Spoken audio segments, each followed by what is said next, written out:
Newsfirst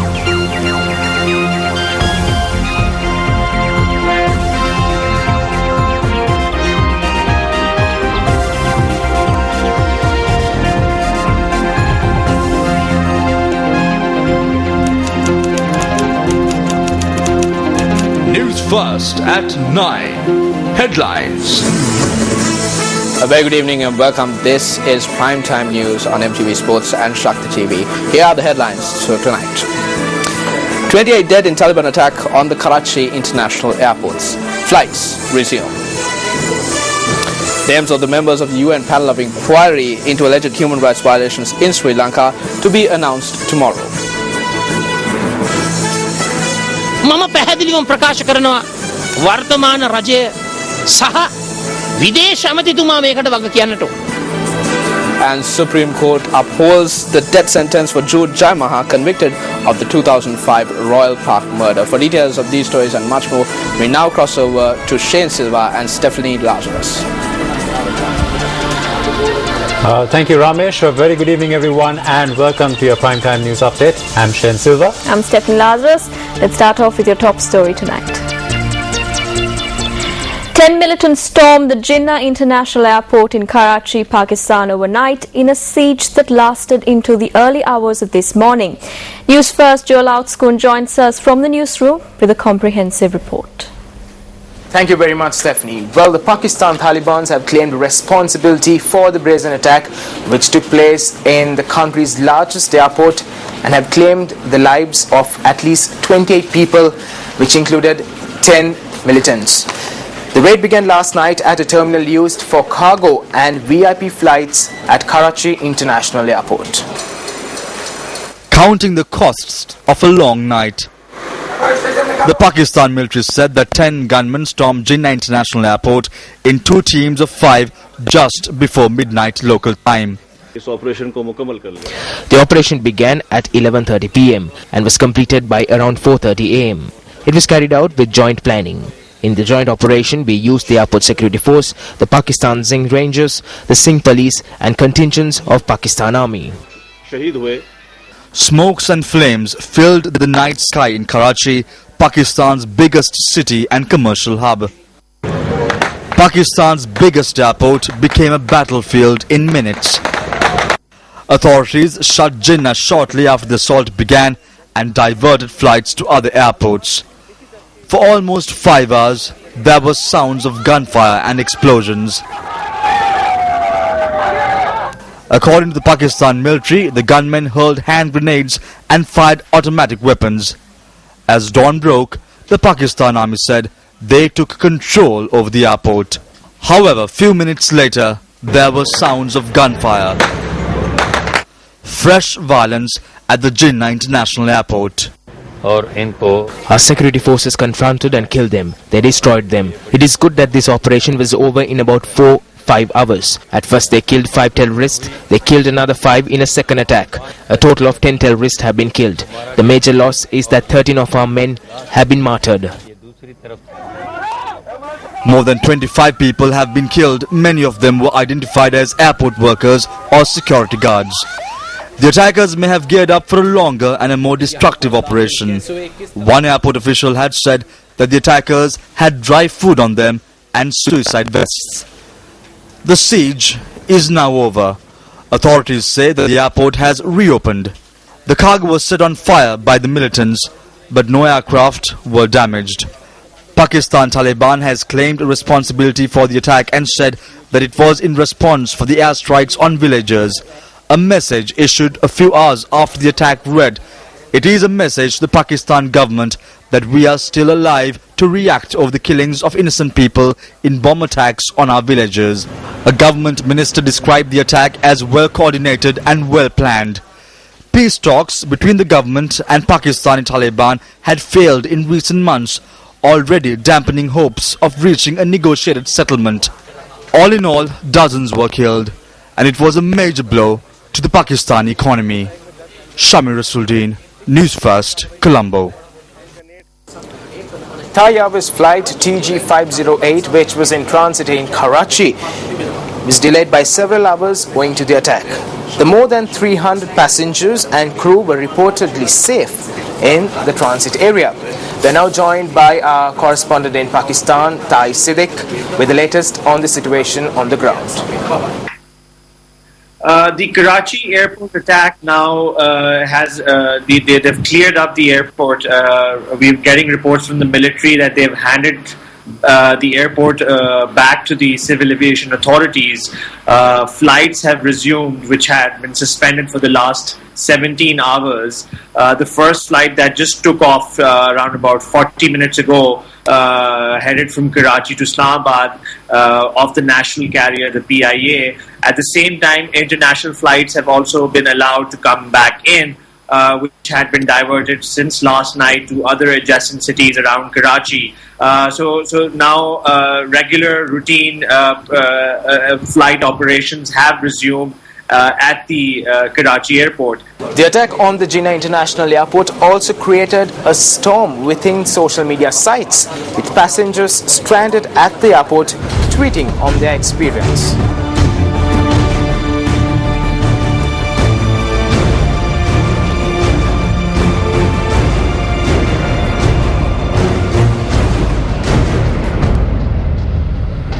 The international desk of Newsfirst will of course keep a close tab on the events and developments in Pakistan. For now, it's back to the news desk. I'm Joel Outscoon reporting for Newsfirst. Thank you, Joel. In the meantime, suicide bombers have attacked a parking lot at a police base in eastern Afghanistan, killing a guard and setting 25 trucks ablaze. The Associated Press reported that the attack happened late last night in the Beshut district. A suicide car bomber first detonated his vehicle at the entrance to the police base parking lot, and two other attackers then stormed in, shooting at the security forces. In another suspected Taliban attack, unidentified gunmen in Pakistan opened fire on a supply truck destined for NATO troops in Afghanistan yesterday. Police arrived at the scene in Pakistan's southwestern Balochistan province and said an investigation was underway. No one immediately claimed responsibility for the attack, but in the past, Taliban militants have attacked supply trucks. The US-led military operation in Afghanistan is due to end on December 31st, although the United States wants to keep a small force in the country for counter-terrorism support and training. Meanwhile, the Sri Lankan government condemned the attack on the Jinnah International Airport in Karachi. And issuing a statement, the Ministry of External Affairs said, quote, "The attack is a deliberate attempt to cause mayhem and damage critical infrastructure which services international travel and commerce," unquote. The ministry adds that this incident demonstrates the urgent need to further intensify international cooperation to combat terrorism in all its forms and manifestations in the interest of global peace and security. For more information and footage of the attack on the Karachi International Airport, visit our website www.newsfirst.lk. In other news, the 26th session of the UN Human Rights Council is due to commence in Geneva, Switzerland tomorrow. The sessions, which will commence at 1:30 in the afternoon tomorrow Sri Lanka time, will continue until the 27th of this month. This will incidentally be the final session of the Human Rights Council, where Navanithan Pillai will preside as the High Commissioner for Human Rights prior to the expiration of her term. The list of the members of the panel that will conduct the international inquiry into alleged human rights violations is due to be announced at the UN Human Rights Council session in Geneva tomorrow. Commissioner at the Sri Lanka Human Rights Commission, Dr. Pratibha Mahanamaheva, says that it is expected that this panel will commence their inquiry next month. As per the resolution on Sri Lanka adopted in the March session of the Council, a 5-member team is to be appointed to conduct an inquiry into alleged human rights violations in Sri Lanka. However, no one has been appointed to supervise this team. As the government of Sri Lanka has rejected this panel, they are expected to hear testimony in several other countries. The panel will present their final report within 10 months. An advance copy of the UN Human Rights High Commissioner's opening statement for the 26th session of the Human Rights Council reveals that the OHCHR has assembled a team to investigate allegations of human rights abuses during the final stages of the war in Sri Lanka. The document reads, Quote, "My office has now put in place a staff team that will be supported by several experts and special procedures mandate holders to conduct the comprehensive investigation mandated by this council in order to advance accountability and thus reconciliation." Unquote. Navi Pillay, during her opening statement, is also expected to call on the Sri Lankan government to take this as an opportunity to cooperate to create a credible truth-seeking process. Attorney General Palitha Fernando notes that there will be no representative from the Attorney General's office in attendance at the Human Rights Council session, which commences tomorrow. Sri Lanka's permanent representative to the UN in Geneva, Ravinatha Aryasinghe, is due to make a statement to the Council tomorrow. In April, India noted that it would not support an international inquiry into alleged human rights violations in Sri Lanka by the Office of the High Commissioner for Human Rights. Following consultations with the chairman of the regional groups of member states, Ban Ki-moon informed the General Assembly of his intention to appoint Prince Zaid Rad Zaid Al Hussein as the chief of the human rights body. United National Party parliamentarian Sajith Premadasa says that the government should accept responsibility for the UNHRC investigations into Sri Lanka. He expressed these views at a function held in Hambantota this evening. I clearly state that the government and the foreign ministers are responsible for this. There were 5 years to carry out any investigation internally to rectify any and all problems. The government did not pay much heed to this. The foreign minister went on foreign tours. These are short-sighted policies of the government, and that is why the country is facing such a misfortune. MP Sajith Premadasa made a donation to the Isuru water supply project for the farmers of the Valipokunugama village in Gannoru, Hambantota, in line with the development program to mark the 21st death anniversary of late President Ranasinghe Premadasa. In the meantime, UNP parliamentarian Rosie Senanayake says that the government has failed in building relations with key countries that Sri Lanka engages with. She expressed these views in an exclusive interview with Newsfirst bureau chief in Washington, Gaddafi Ismail. February this year, the American audience was treated, they were treated to 30 minutes of paid programming. This is leading up to Geneva on Sri Lanka as part of an attempt to improve Sri Lanka's image in the US. Considering that it was shown on primetime NBC, it is obvious that it was quite a costly exercise for the Sri Lankan government and taxpayers' money.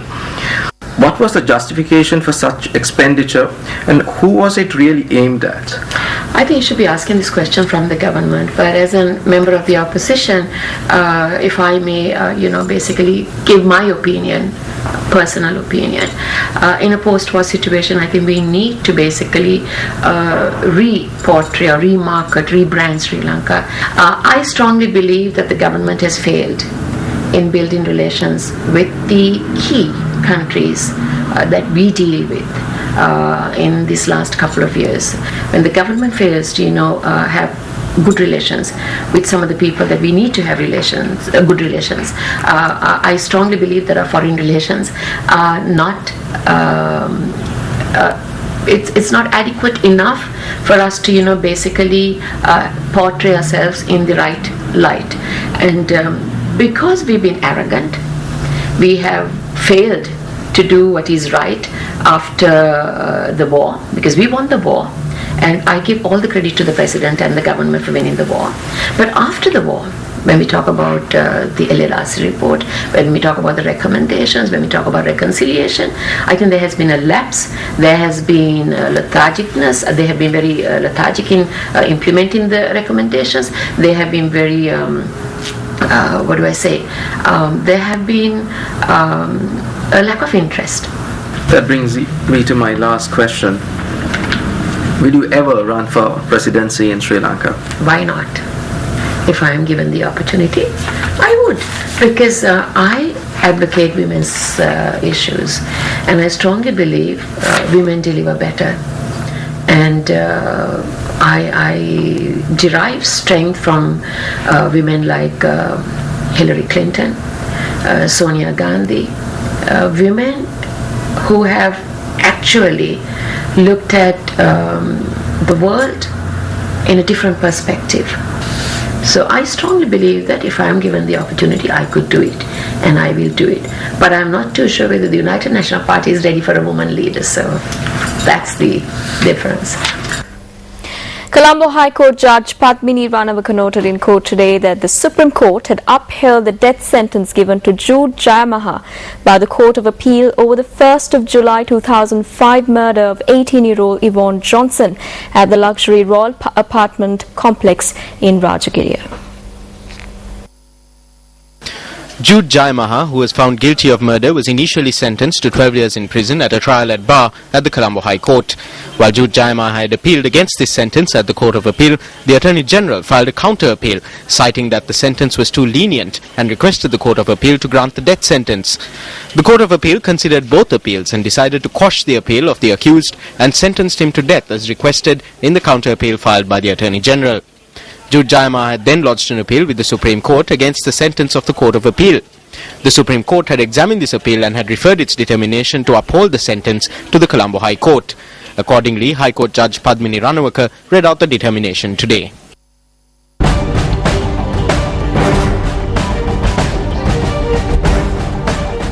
President Mahinda Rajapaksa today declared open the new computer laboratory and a 3-story building at his alma mater, Thurston College, Colombo. The computer laboratory was established using a gift of 100 computers that was made to the president in view of the centenary of the Communist Party of China. After unveiling the commemorative plaque declaring open the new computer laboratory, the president also conversed with the students who gathered there. The principal of Thurston College, Colombo, also presented a memento to the president. China's Deputy Ambassador in Sri Lanka, Ren Fakyang, and Minister of Education, Bandula Gunawardena, were also present at the occasion. President Mahinda Rajapaksa has ordered the release of the 82 Indian fishermen who were placed in remand custody today. This was confirmed to Newsfirst by the Presidential Media Division. The fishermen were placed in remand custody today by the Kites and Mana Magistrates Court. Assistant Director of the Jaffna Fisheries Department Office, Nadraja Ganesh Baramurthy, said the 36 Indian fishermen arrested off the coast of Delft Island and produced before the Kites Magistrates Court were remanded until the 20th of this month. Meanwhile, 43 fishermen arrested off the coast of Talemana were remanded until the 16th of this month. Assistant Director of the Mana Fisheries Department Office, P.S. Mirinda, said the fishermen were remanded after being produced in the Mana Magistrates Court. 94 Sri Lankan fishermen are still languishing in Indian detention, and Sri Lanka's Ministry of Fisheries has requested that they be released. Ramesh Irugal Bandar now joins us with the weather.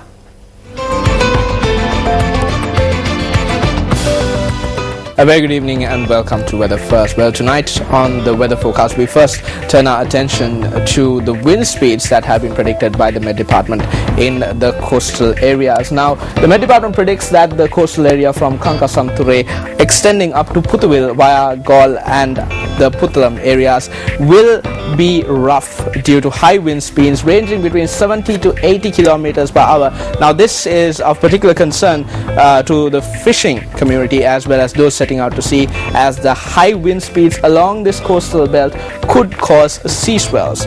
Let's now turn our attention to the other weather conditions that are affecting the island. Well, intermittent showers have been reported are being expected in a number of areas, including the western and the central provinces as well as the Sabaragamu province. Now, thunder showers in particular have been reported for the eastern province as well as the north central province by the Met Department for tomorrow.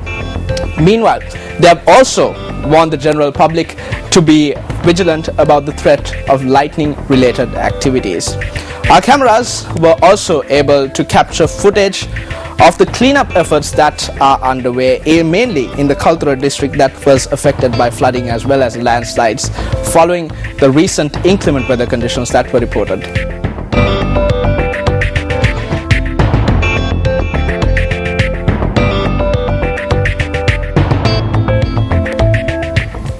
The case filed against Western Provincial Council and senior journalist Susil Kindelpiti and 4 others on charges of possessing a firearm was taken up in the Colombo Magistrates Court today. When the case was taken up today, the first witness in the case concluded his statement. Court ordered that the case be taken up once again on the 24th of July to obtain the statement from the second witness. The second witness of the complainant was summoned before court. He will provide his statement during the next hearing. The case was postponed till the 24th of July. The Government Pharmacists Association says that there are some issues that need to be resolved in the proposed national drug policy. They point out that they aim to make their submissions and recommendations to the Minister of Health in this regard.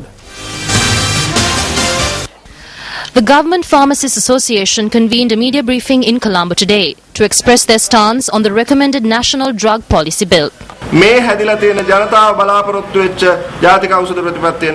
is not the kind of drug policy the public would hope for. This is the drug policy the nation was waiting for over 40 years. We will assess all recommendations of the bill and make our submissions to the Minister of Health. He promised to grant us that opportunity. We will analyze the recommendations once again. We are ready to formulate a report after the analysis in order to ensure that the national drug policy will serve its true purpose. The award-winning film Sri Siddhartha Gautama was screened at the Sri Bodhirajarama Vihara in Kakirava last evening. Parallel to the screening of the film, devotees also had the opportunity to pay homage to sacred relics. A large crowd gathered at the Sri Bodhirajarama Vihara in Kakirava for the screening of the film Sri Siddhartha Gautama. I am very thankful to Sirasa TV. I am very thankful to all the youngsters who are trying their level best to create awareness among the children about the sacrifice given by our great Prince Siddhartha, and we are trying our level best. It is growing day by day and we are moving ahead to Anuradhapura. I hope you all will join us at Posong. So we are waiting for you. Thank you very much. Ayubowan. The Sirasa channel has always brought the people good things. I see this as another such instance. This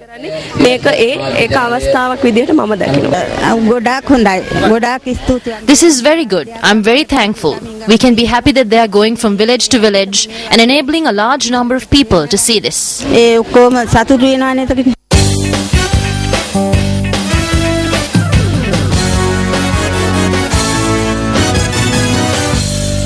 Kicking off your sports news tonight, all arrangements are in place for the ICC Cricket World Cup 2015, which is to be staged in Australia and New Zealand.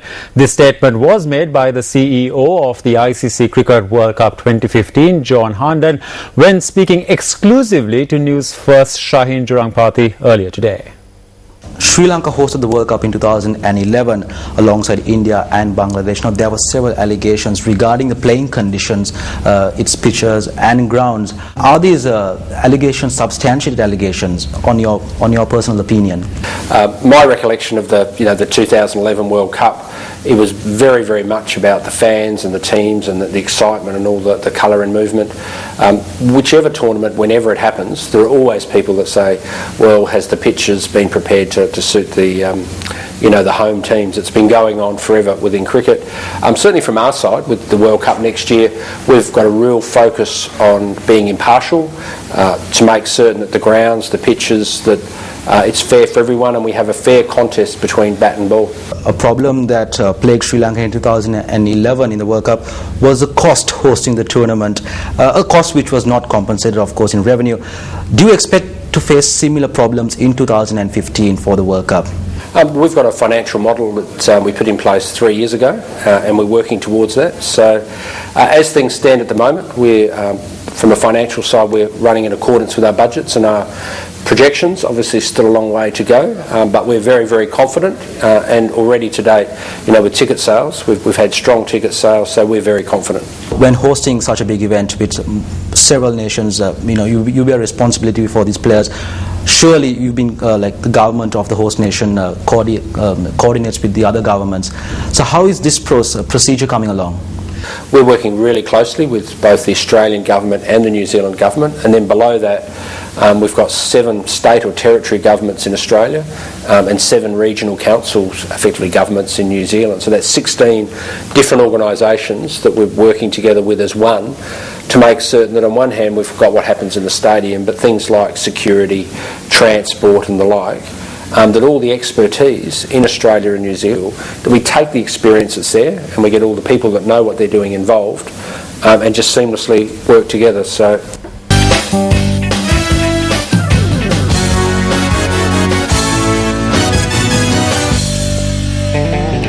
And that's a wrap of your Primetime News Bulletin. Just a reminder that Newsfirst Primetime Sunrise, our breakfast news bulletin, will be coming to you live from the ancient kingdom of Sigiri at 7 a.m. tomorrow.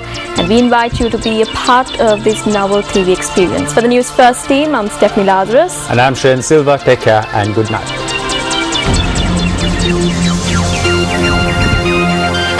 Hotline 0114-896-896. www.newsfirst.lk. Feedback at newsfirst.lk.